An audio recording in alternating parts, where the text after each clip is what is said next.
আসসালামু আলাইকুম। আমি ক্রিকেট নিয়ে কিছু কথা বলতে চাই আপনাদের মাঝে।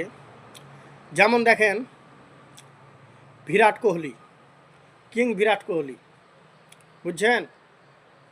তাকে সরিয়ে দেওয়ার জন্য অনেক কিন্তু প্ল্যান চলছিল, কিন্তু আসলে রাখে আল্লাহ, মারে কে, সেটাই বাস্তব। বিরাট কোহলি একদম best king, Rohit Sharma king, best, ভালো প্লেয়ার, অল দ্য বেস্ট।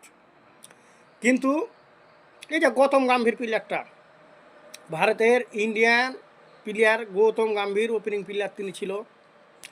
পাকিস্তানের সাথে আমার মনে হয় একটা ম্যাচ তার ছিল, খেলা দেখেছি আমি পাকিস্তানের সাথে।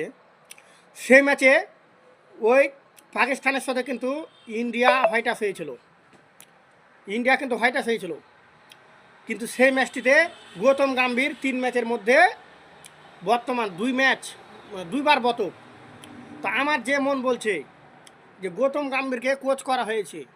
হ্যাঁ, গৌতম গম্ভীর আমার মনে হচ্ছে বিশ্বের ভিতরে আপনি 1 2 3 তিনটা আপনি প্লেয়ার খুঁজেন, বিশ্বের মধ্যে সবচাইতে 0 রানে আউট হওয়া প্লেয়ার হবে গৌতম গম্ভীর। আর ভারত দেখেন তাকে করেছে কি কোচ। হায় হায় হায়, কি এগুলা জ্বালা ভাই, এগুলা সব রাজনীতি। হ্যাঁ, এ প্লেয়ারটা আপনি দেখেন, সার্চ করেন, দেখেন আপনারা যে সবচাইতে 0 রানে আউট হওয়া প্লেয়ার কার। দেখেন, আপনি দেখবেন 2-4 বা 2-3টার পরে আপনার বা 1 2 3-এর মধ্যেই থাকবে গৌতম গম্ভীর। আমার এটাই হচ্ছে মেন কথা। আমি এখনো সার্চ করিনি, তবে আমার এটা ধারণা, এটা ধারণা মানে 99%। যেমন এই যে দেখেন বিরাট কোহলি, এমন একটি ভালো প্লেয়ার, মানে এই যে নতুন প্লেয়ার গালাকে ঢুকাইছে, শুভমান গিলকে বা আবিজাবি গালাকে ঢুকাইছে বা জয়সলকে, এরাকে তো চান্স দিতে হবে, ইয়াং প্লেয়ার। কিন্তু আপনি একবার ছেঁটাই ফেলে দিচ্ছেন রোহিত শর্মা কোহলিকে। হ্যাঁ, সামনে ওয়ার্ল্ড কাপ জিততে পারবেন বিরাট রোহিত ছাড়া?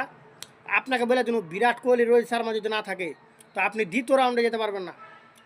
বর্তমান এখন যে ক্রিকেটের টিম, মানে যে ভালো ভালো টিম এখন মানে বিশ্বতে আছে, বুঝছেন? এ গৌতম গম্ভীর কী করলে, টেস্টটাতে কী করলে? হ্যাঁ, 2 বল খেলা প্লেয়ার না এখানে, টেস্ট খেলা ফাইনালও পেলে। ওরা নিজে ব্যাটিং ভালো ছিল না, ওরা আমি তো খেলা দেখেছি। হ্যাঁ, ও নিজে তো ব্যাটিং ভালো ছিল না, আর ওকে দেখেন কোচ, কী প্লেয়ার, আজে বাজে প্লেয়ারকে কোচ দিয়েছেন ভারত। আর কোচ পাইলেন না, রাজনীতি করছেন ভাই। তো ঠিক আছে ভাই, রাজনীতি করিয়েন না, একটু দলটাকে ভালো দিকে এগিয়ে নিয়ে যান, এটা হলো চাই আমরা। তো মনে কিছু করবেন না, আমার ভিডিওটা শেয়ার করে দিবেন এবং লাইক করবেন। আমি হচ্ছি ইন্ডিয়ান সাপোর্টার, এজন্য আমার খুব ভালো লাগে ইন্ডিয়া জিতবে, এটা আমার ভালো লাগে, এটা আমি চাই।